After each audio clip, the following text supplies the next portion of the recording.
Welcome to the Phantom Zone. Hello again on this spooky and now comics. I'm Lou Gonzalez, and joining me as always is Connor Irving. Please, I insist you call me C. That took me a second to get, actually. Thank you. And John Seiler. Spoiler, I've been dead the whole time. Oh, damn. Yeah, I see dead comic book characters. Oh man, we don't need to bring that up. Yes, so on this Halloween, we are going to talk some news, a little bit of Excalibur, and we'll see where it takes us. So, John, as our news correspondent, why don't we start with the Marvel stuff and walk us through? Lots of news. There was a convention this weekend, the London MCM Comic-Con, and there was a lot of Marvel news that came out of this week. A lot of book announcements, including Zeb Wells is returning to Marvel to do a Ant-Man, I assume, miniseries called Ant-Man World Hive, with Dylan Burnett doing the art. And these like black and white pages for it look really cool. It's basically Ant-Man and a younger kid, or looking kid, being really big, stepping on AIM soldiers. My hope is that also Eric O'Grady shows up in this book, because he's one of my favorite Ant-Mans. Is he like I'm trying to remember all the Ant-Mans. Is he the one after Scott? Eric O'Grady is the irredeemable Ant-Man. Oh, yeah. He was the one on like the Thunderbolts or whatever, right? Yeah. He also had a miniseries that was written by Robert Kirkman. It's my favorite Robert Kirkman book. Cool. And basically, like, the whole idea of Ant-Man, or Eric O'Grady, was that he was a SHIELD agent who is a huge coward who ends up getting in the Ant-Man suit and just does really stupid things with it. And yeah, I'm sure the only one I remember, which is probably like a terrible one, is he's like in the other Black Widow's cleavage during some mission that Norman sends them on, I think. Yikes. Like the first time he uses his suit, he like goes and watches like a girl shower. Yeah, well, they never hide that he's like an Omega level creep. Like, that's what he is. Yeah, and I mean, like, and spoiler, irredeemable Ant-Man. And like, I could also like see like why some people wouldn't want to read that, because Eric O'Grady is just not a good guy.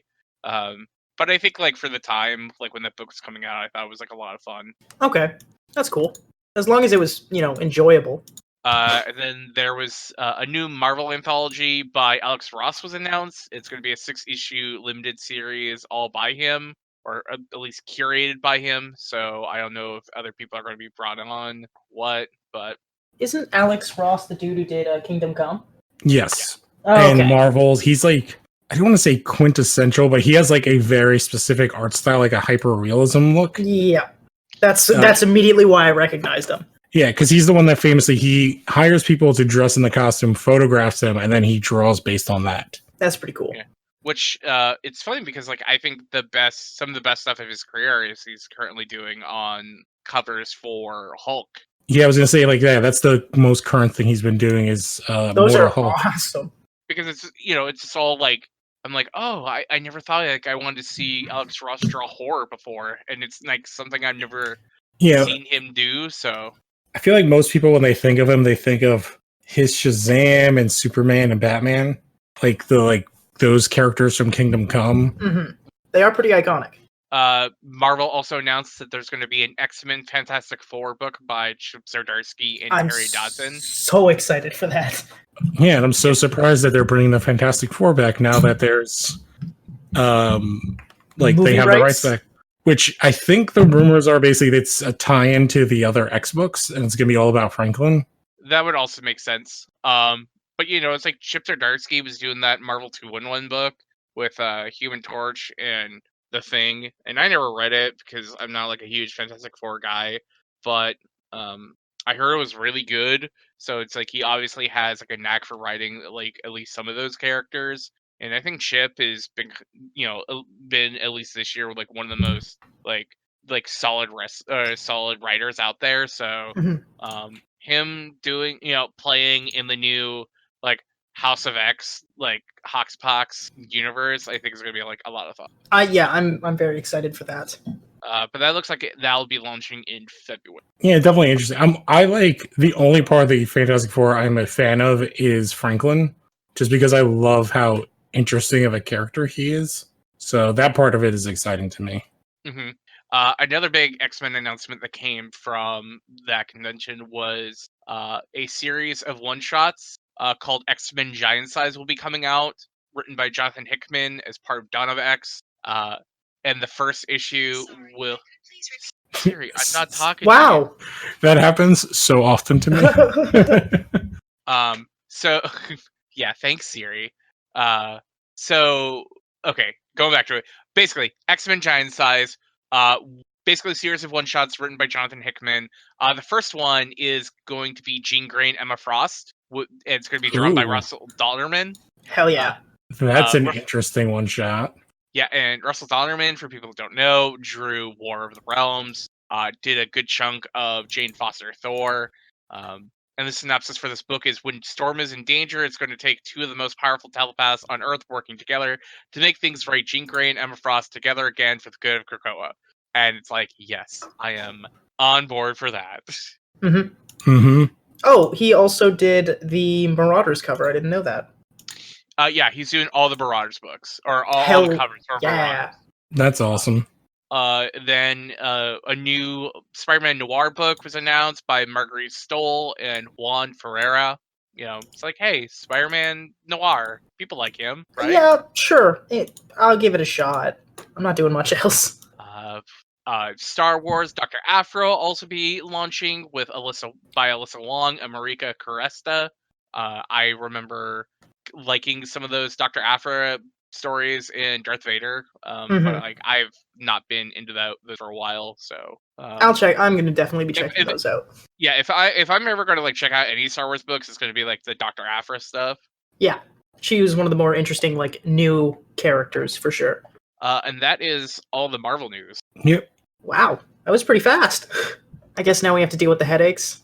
Yeah, well, this has to do with like, and there's a bunch of, it's basically like, I'll start with talking about like the 5G stuff. Or, well, first I would like to say, or put in here the, let me find this cover. So I think this is really funny first. So they had like a Hellblazer special come out, and he's, Constantine's like making fun of him. One of the faces they show when he's like goofing about the multiverse is definitely Keanu Reeves. When they showed different like looks for him, I thought that was funny. But yeah, for sure. And so part of this is he's kind of making fun of the multiverse and a little bit about Dan DiDio, which kind of leads into, which we've kind of ripped DiDio a lot. So there's this rumor of DC doing this thing called 5G. So as in fifth generation and not like something with your cell phone. So that it would be, I'm trying to think here. So Golden Age is generation 1. Silver Age, then Golden Age. Crisis is 3, like post-crisis. Then 4 is, or everything post-Flashpoint is 4. And so this would be a new generation that would be coming up. And the rumor is that there will be, the big 3 will have people take over their roles. And it's not who you think. So it is John Kent as Superman. It is... I can't remember who it was. I don't think it was Donna. I think it was the other Cassandra. Yeah, as Wonder Woman, and then Luke Fox as Batman. Yep, I support that. I like that. So, and then this has been like a rumor going around, which we know how much he hates all of the old sidekicks, and I think Donna would she falls into that previous Titans generation compared to Cassie. Although I don't really care necessarily for either of them too much. And so, like, I saw like another story where there's like a Wonder Woman character that's getting like this new backstory in Wonder Woman Annual. So there's like a lot of stuff, and kind of goes into one of the things John just shared. So I guess there's a rumor that they're going to do another Convergence. Are not like I don't think they necessarily mean like convergence, but like some idea of a book that takes place over, a certain amount of time. It'll be the only book that they'll be doing, and then they'll do like a hard, another reboot. Yeah, which So basically, they're using maybe the term convergence instead of crisis now. I would hope to think that they would use a different word other than convergence, because convergence and all that. Yeah, which the difference was convergence was like looking at all the Elseworld stuff and doing kind of Secret Wars, but with DC. Mhm. And so the rumor is like the 5G stuff will start in 2021 or maybe newer. And so yeah, this is convergence stuff, and then what was I gonna say before that? So yeah, it's like this weird idea. And oh yeah, I finished Deceased, and the way that ends, I was like, oh, this could be like a weird, because Deceased is like an Elseworlds, and it kind of ends in a way where humanity is looking for a new Earth, and then the surviving member, basically all the big Justice League people are all dead and gone, except for we specifically see Cassie, we specifically see Damian, and we specifically see John. And they are like the lone survivors, and they have taken up the mantles of their mentors. Which, John, you asked about like the one thing. So like basically like Superman gets turned in, and Green Arrow's like, oh, Batman had a thing for everything, and Damian's like, yeah, he did, but not for everybody. And Ollie goes like, wait, he didn't have one for me? It's like, wait, he didn't think I was that big of a threat? It's like, I could destroy the universe if I want to. And Black Canary's like, sure, you could, Ollie, and like kind of pats him on the shoulder. And yeah, I don't know, like, I don't really like this idea. I don't know what you guys think. I mean, I think that's like pretty obvious that you had, at least from a reader's point of view, you had DC Rebirth, which seemed like a very like, here's our roadmap, this is where we're going, this is what we're gonna do. And then you had some kind of change within DC in leadership. And then obviously Heroes in Crisis, I feel like kind of like jumbled a lot of things. And then you have Doomsday Clock that has been supremely late. And a lot of books being kind of held up because of like whatever they're doing in this book. And even like stuff that's coming out in a couple months from now. It's like you already have Snyder leaving Justice League. You have Tom King leaving Batman. You have like all these kind of like big players like leaving their books, and like you have like these, you know, your James Tinians has like these kind of like villains, but it's like what's the big thing that DC's like going to? And it's like there's, you know, kind of nothing. It's like what is happening in like 3 months in DC? Like where are they building up to? And then there's like kind of like, other than the Bendis stuff, it's like everything else seems kind of aimless. Well, yeah, because like the big story right now is this Forever Evil thing. Is that what it's called? Or Year of the Villain. Year of the Forever Evil Villain. was like a couple years ago. Yeah. It's like the same thing but with different name. Yes, which is why I got confused. So like, and you have this big story, and like, so there's these books where people like villains are getting these, like, Lex gave them all this money so they can do whatever they want. So you're getting like, in Detective, it's a book all about, you know, Mr. Freeze gets like the money. What does he do with it? Or there's one with the Joker coming out. Like the Flash has all the rogues getting all the money. Although there was like a really interesting reveal in the most recent Flash that I really liked. Which they're like, finally seems like they're done with this other force powers, which was really goddamn stupid. But like, I've just not cared. Like, I haven't read almost any of these villain specials. Like, I didn't read the Like, Mr. why Freeze. would I? Yeah, there's like Mr. Freeze, Riddler. There was a Sinestro one. I'm like, I don't care. I almost bought the Riddler one because it was Mark Russell writing it, but I was just like, at the end of the day, I'm like, what is this for? What is this building towards? Like, I'm not gonna pick up any of the rest of these. And I was just like, you know, I would rather, you know, spend money on a different book. Yeah, like, I like kind of care about the main book, but like, even like, it kind of just took over Wonder Woman for a while with Cheetah, and I was like, I'd really liked the Wonder Woman book. I really didn't care for this. The Flash thing, the only part of it I liked is that it's now gotten rid of, for the most part, the Force users thing, which I thought was goddamn stupid.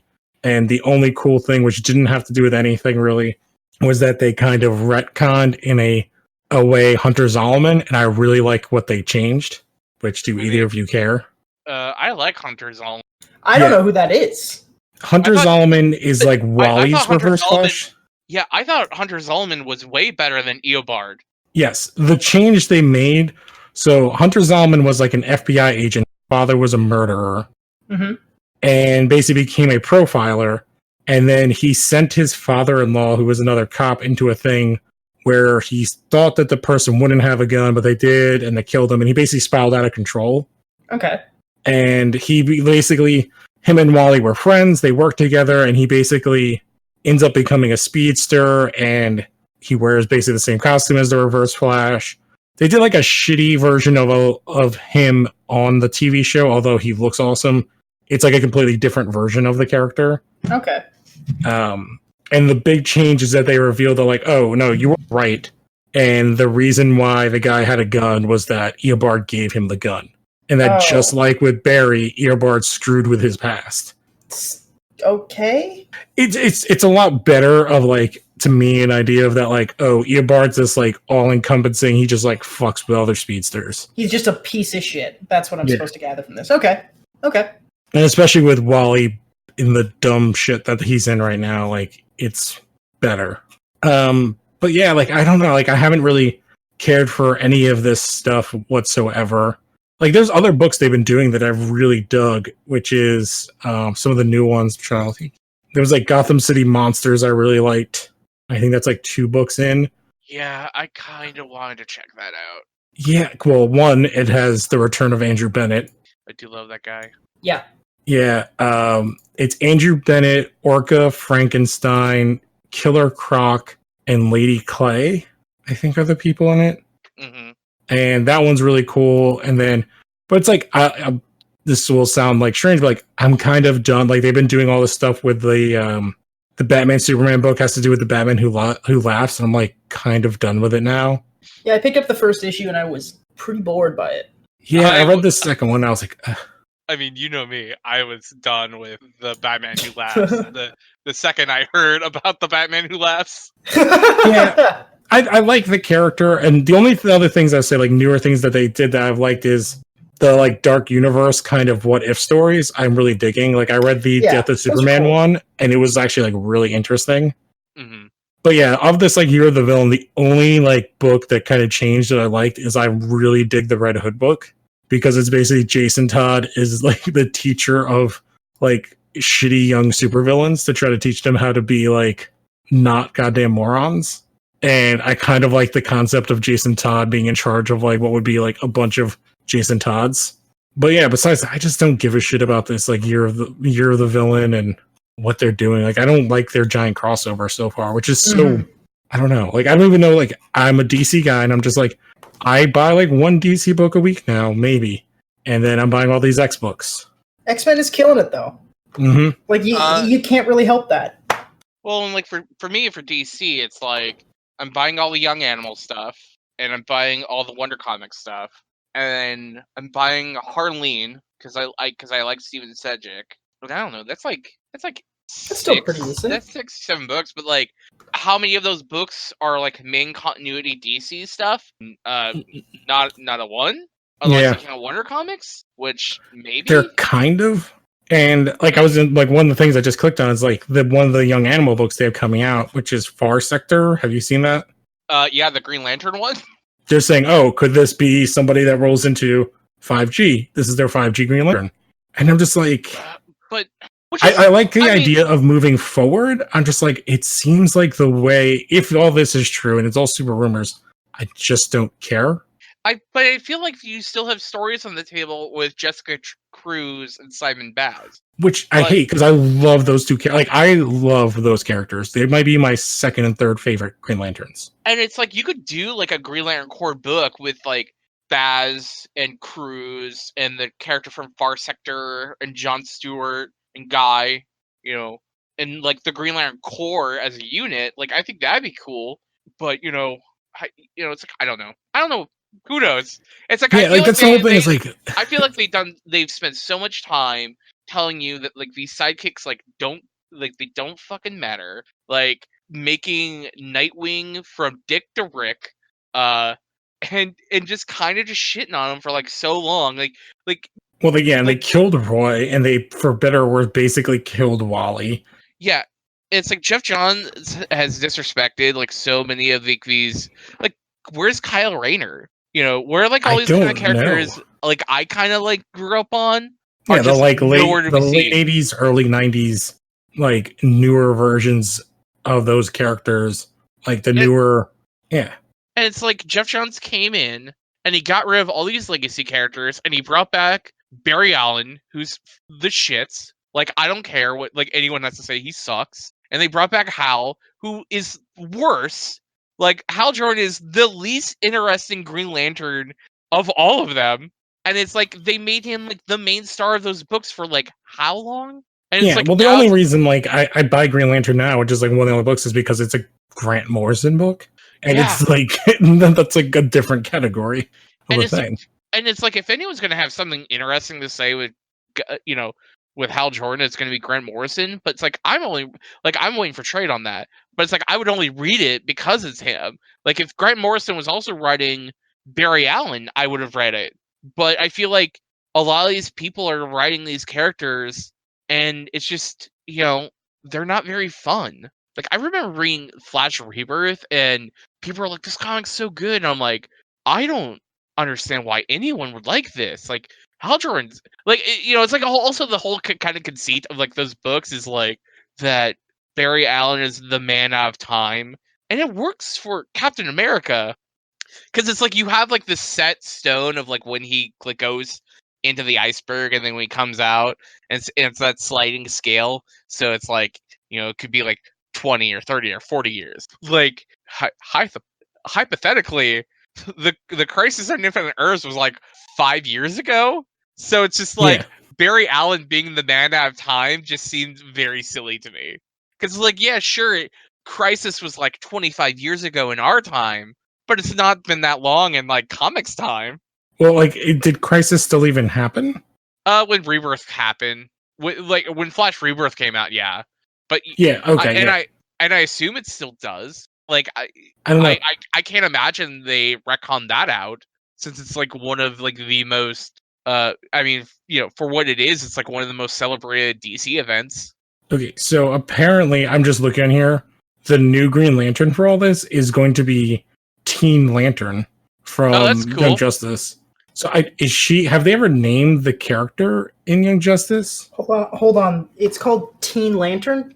They're Yeah. called Yeah, Teen Lantern? Yeah, she's a character in the Young Justice book, but I don't know. I mean, Who, because John, who you're reading named it. that person? They need a raise. They need several raises. Yeah, Probably Brian Michael Bendis. yeah.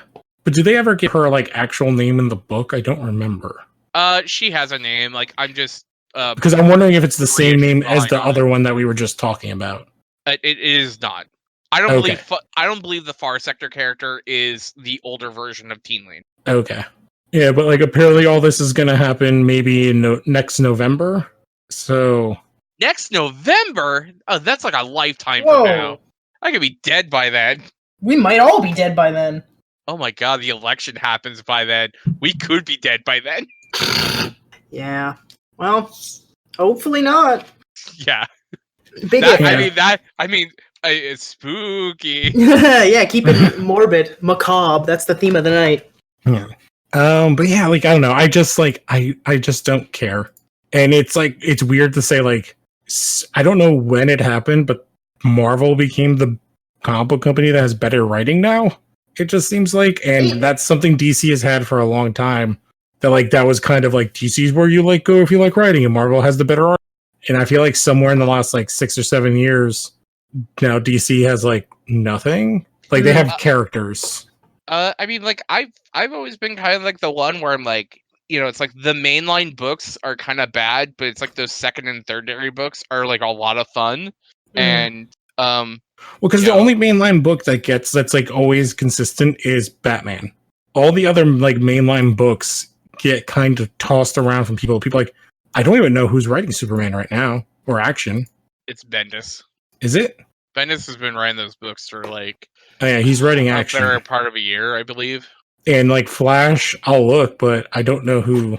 Is it still Joshua Williamson? Yes, it is. I feel like Joshua Williamson, like on that book, has just been like, it's there, but it's there. Mm-hmm. But yeah, like that's where I'm like, I have not heard anyone talk about that book since The Button. Yeah, and that was like 2 years ago. Oh my Wait. god, the button was almost 2 years ago. Yeah, I wasn't Oh, joking. wow. I was being serious. It was only like a year before Doomsday Clock, which Doomsday Clock is not finished yet. It's Oh, supposed to. okay. It could finish this year. It's still got 2 months. Yep, it's supposed to come out in a couple weeks, so we'll see. Oh, it's almost there. It missed the 2-year anniversary, that's for sure. Oh yeah, so it's like in continuity with itself now. Yeah, pretty much. It's caught up. All right, now let's transition. We've spent enough time shitting on DC. Let's talk about a good book that does some interesting things. Excalibur #1. Yeah, I'm gonna need some help with this one because there was a lot of characters, a lot of things going on that I did not understand. So like in this book, we jump fairly quickly into like the Camelot space. Yeah, what the fuck is that? Oh, Overworld? Yeah. Yeah. So it's like, it's like the idea that like magic exists in the Marvel U, and there is a point where magic is at its like greatest strength, or like in a world where like magic exists and it's like the overworld. Mm-hmm. And it's basically Arthurian times. And I guess it's being currently run by Morgana Le Fay. She seems kind of evil. She always is. So no matter what you go through, her version in DC, her version in Marvel, she is the half sister, and also she's the half sister of Arthur, King Arthur, and also usually the mother of his son.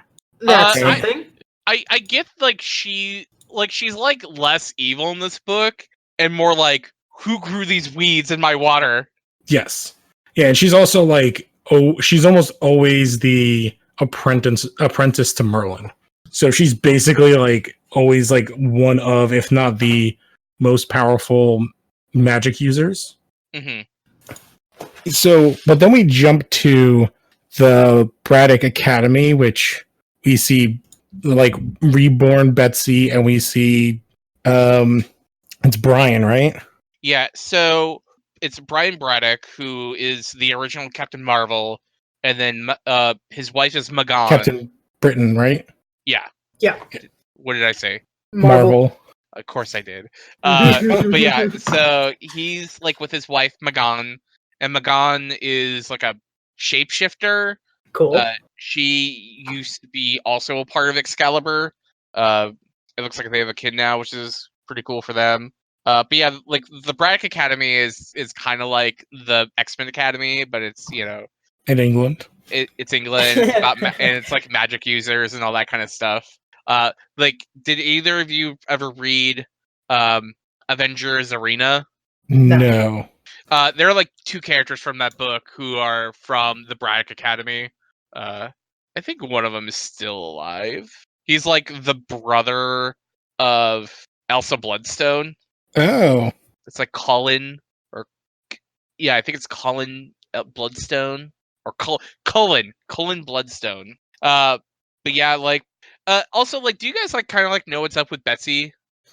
So she was. I'll be straight with you. I don't know anything. I haven't read since she's back in her own body. So originally, Betsy was they're twins, her and Brian.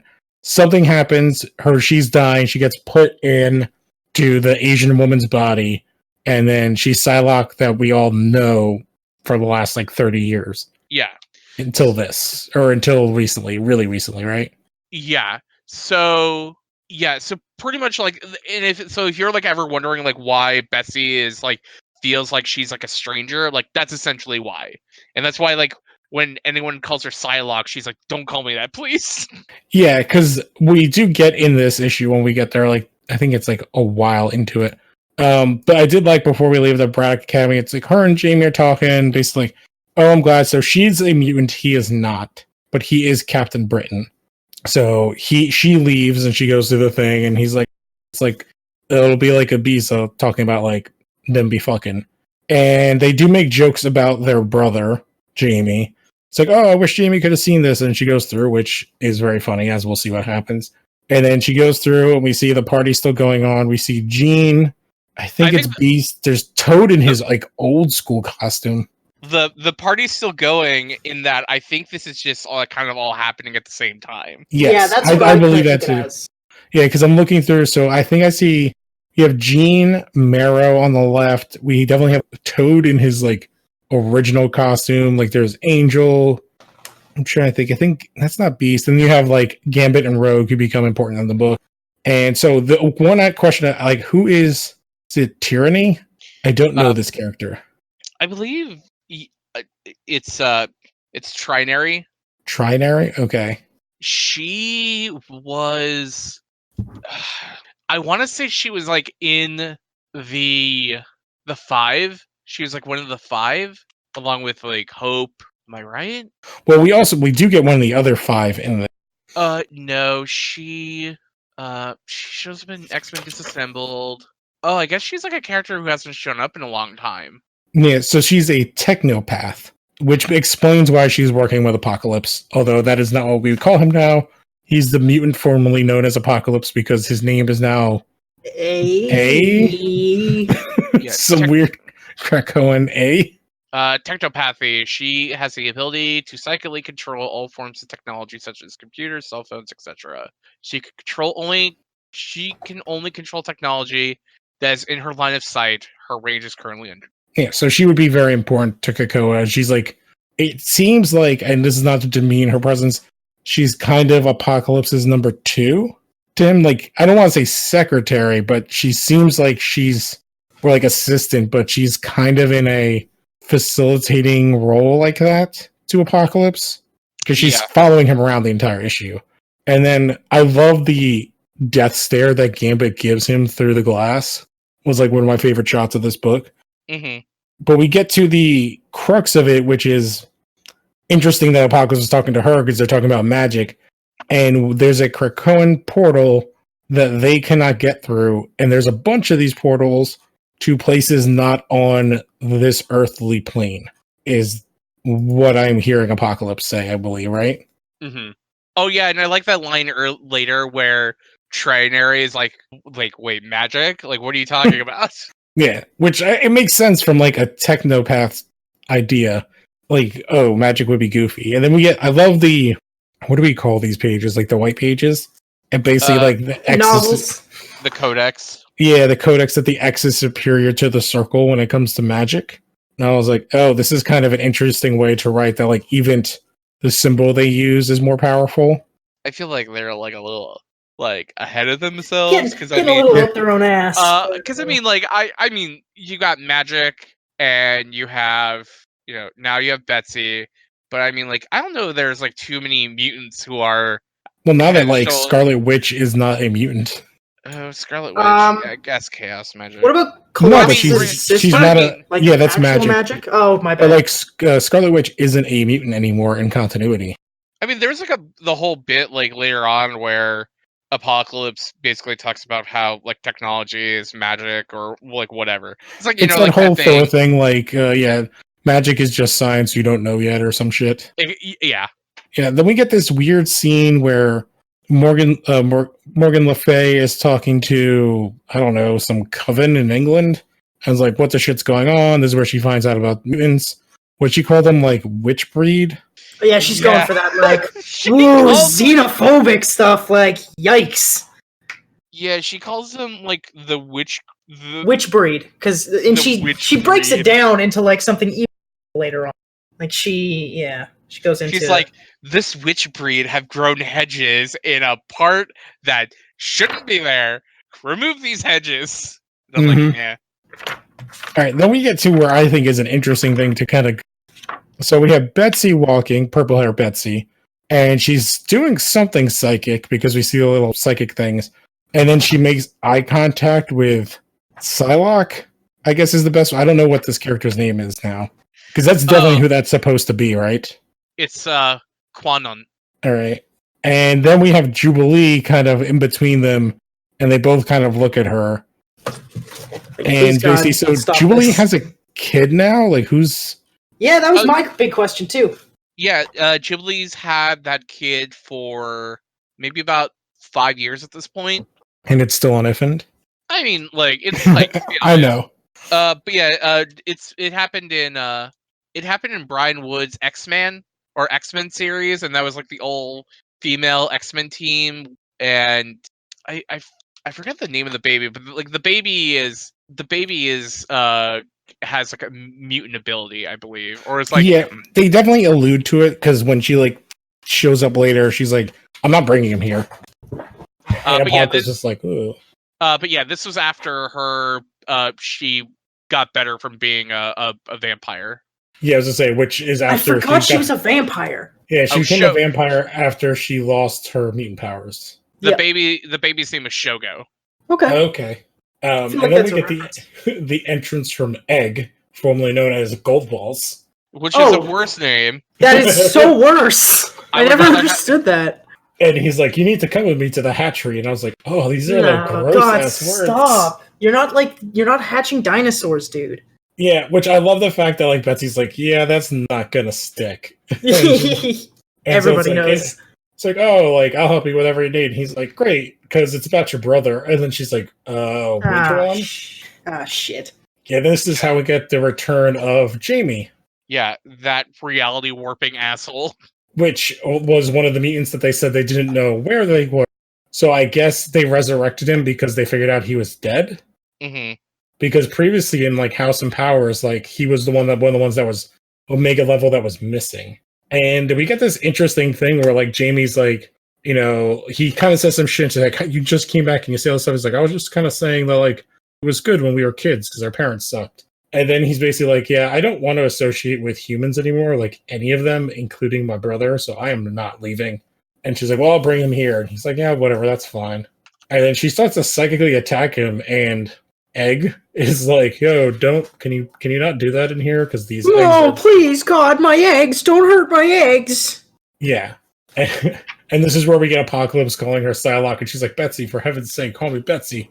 It's like, what do you want, Apocalypse? And he's like, yeah, it's actually A. And she's like, I feel like you have to scream that when you see it. Nah. And he's like, yeah, we need your help, and goes through the whole thing about the portals, and we think it's connected to this, and then she ports back and goes to talk to Brian, who's in his Captain Britain outfit, and they travel to... Oh, this is where we get the explanation of the X costumes, which I actually really dig. And I really like her X costume design, too. Yeah, it's not bad. And it's basically they're always wearing them. It's like part of Krakoan technology that they can just like shift their clothes. Not to spoil it, but like I love her costume at the end of the book way more. Yes, oh, totally. Obviously.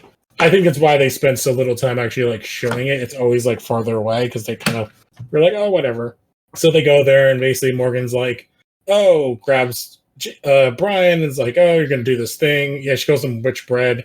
I didn't think you'd start with your sister, and then so he is gonna fight her. That's when we cut back to Rogue and Gambit, and who okay, so like at this point, like I feel like it's like we're putting the team together, but I feel like the reason why this team is put together, it's like, hey, you two, you talk to Betsy, like come on over here, or it's like well, like we saw Jubilee talking, like okay, we'll grab Jubilee too, and it's like they're bringing all these people who talk to her, and I'm like, I mean, if you gotta put the team together somehow, it's like I guess this is the way you do it. Yeah, it's funny how like it's very haphazardly put together, and so basically like, oh, like you know, Psylocke is there, Apocalypse is like blah blah blah, and Gambit's just like, screw this guy, he sucks, everything he does sucks, screw this. And Apocalypse is like, oh, Rogue, just use your ability and touch the thing. And he's like, Gambit's like, don't touch the thing. Well, it's like, why would her touching the thing like do anything? Have they changed her powers? Because like, I think they're changing her powers, and this is like the subtle way of doing it. So she drains energy, literally drains the energy from it. Yeah, but it's like, well, she's always drained like energy or like essence. Mm-hmm. But her costume is basically her classic costume, so with the bomber jacket. I do really dig like Gambit's look. Yeah, dude, he's got that like, space pirate thing going on.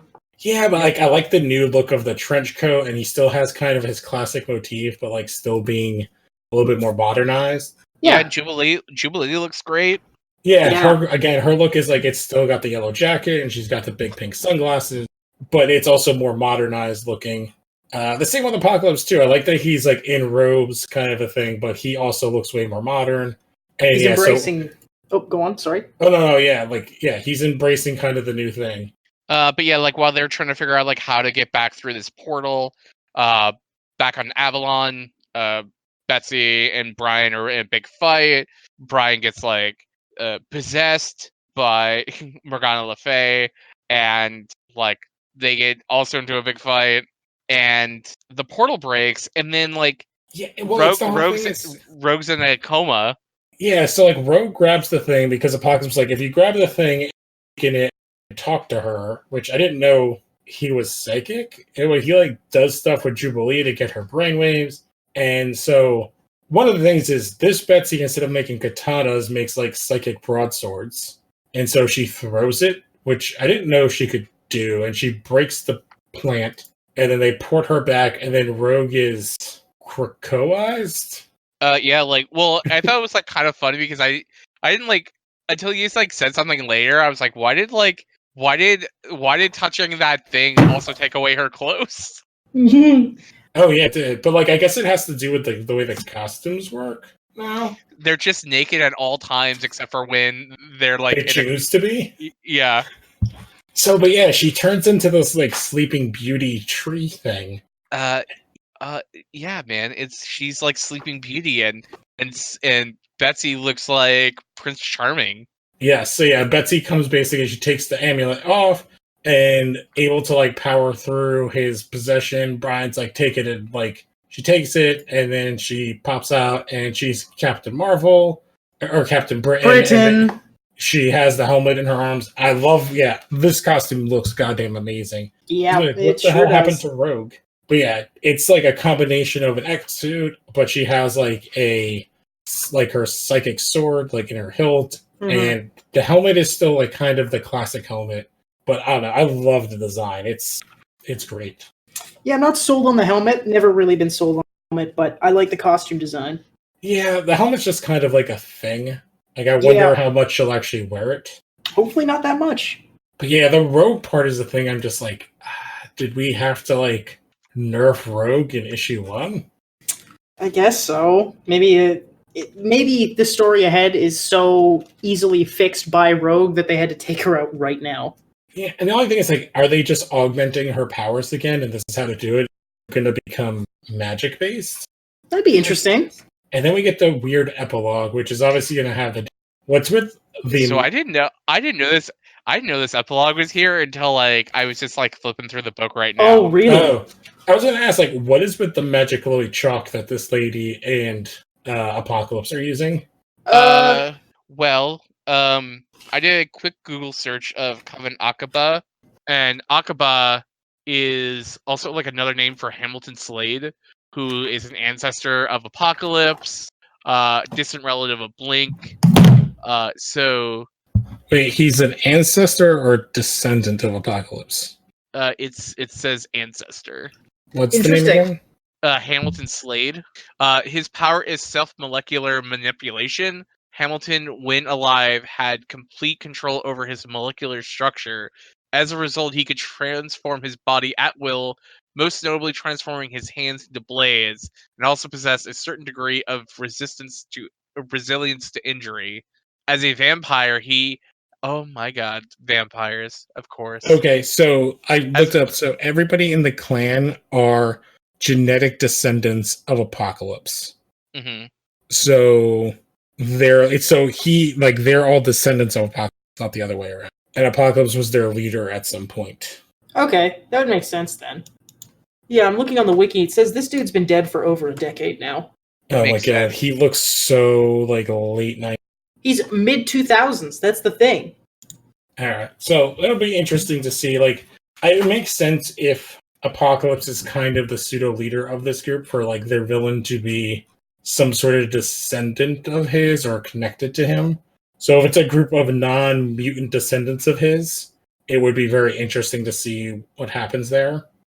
So yeah, I'm interested. Yeah, so our next books in this series, we have New Mutants, X-Force, and then Fallen Angels before we get to number 2s. I'm very excited for the New Mutant.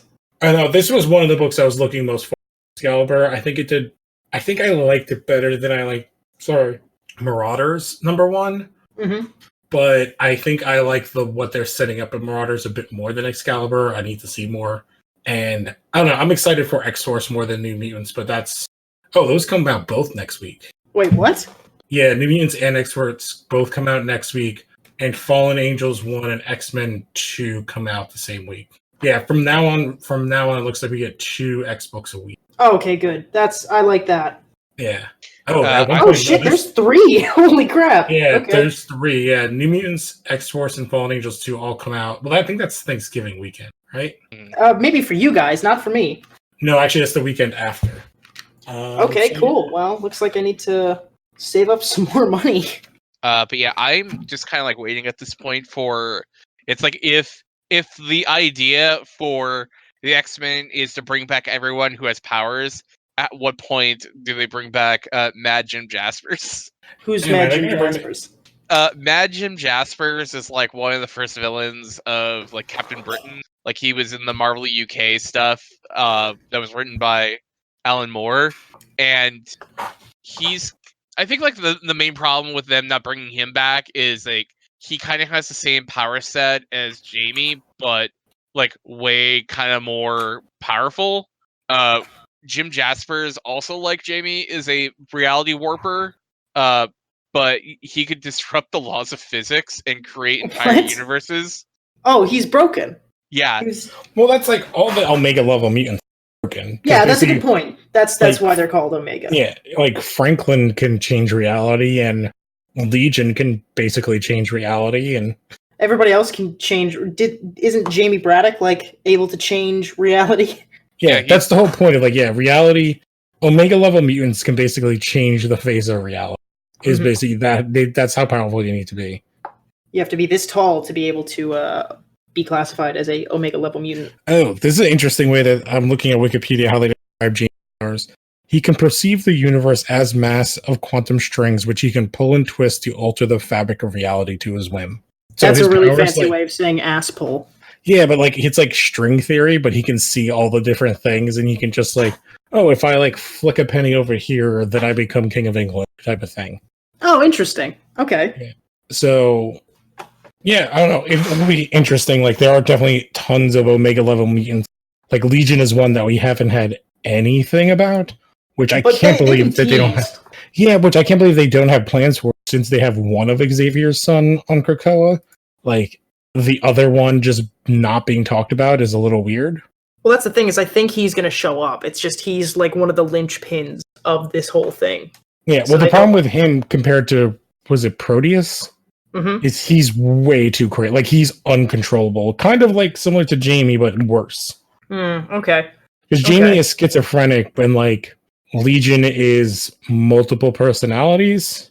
Well, I mean, hypothetically, if Xavier brings people back, he could isolate the one personality in Legion that is. I don't know if that's possible because I think his personalities are tied to his mutant powers. Oh, okay.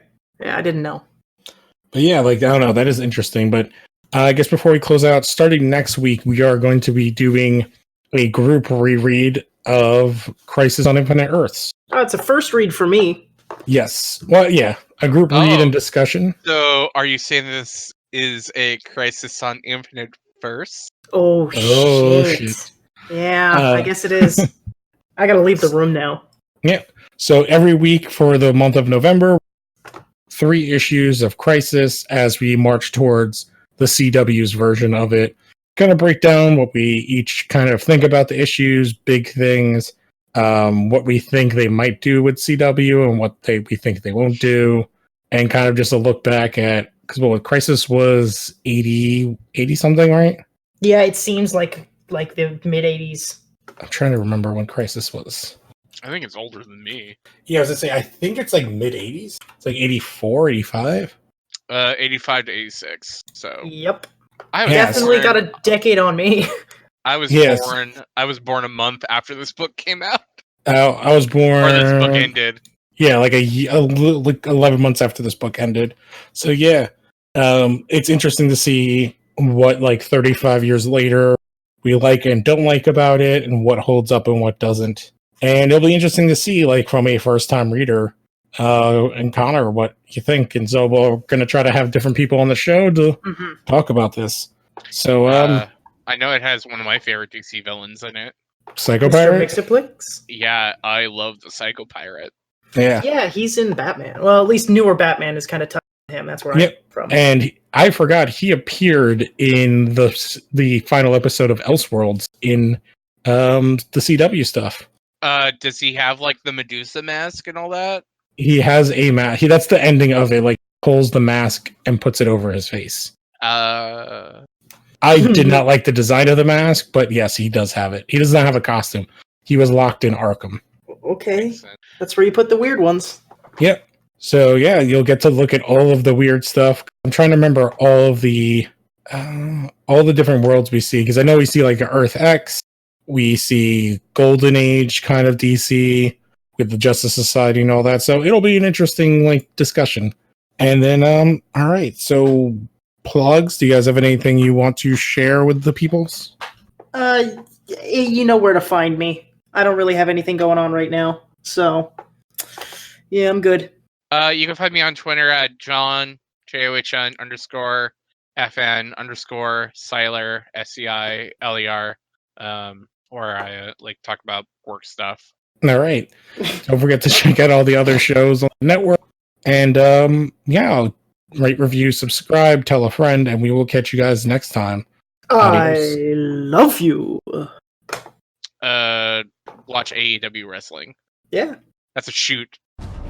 Welcome to the Phantom Zone.